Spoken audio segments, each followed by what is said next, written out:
Planner is really to help you get started and for your first year specifically, because I speak about how to, how to think about your homeschool vision, because vision is really important, because there are so many things that come your way and so many things that look so enticing, or you hear this one say this and you feel like, well, I'm not doing that, am I doing something wrong, or somebody's doing it this way, and it can really become quite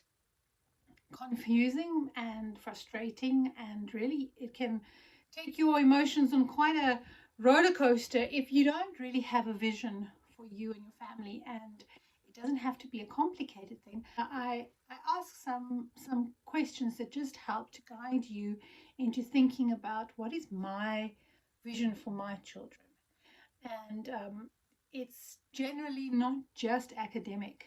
it's really your outlook and what's important for you and for you as a family as well.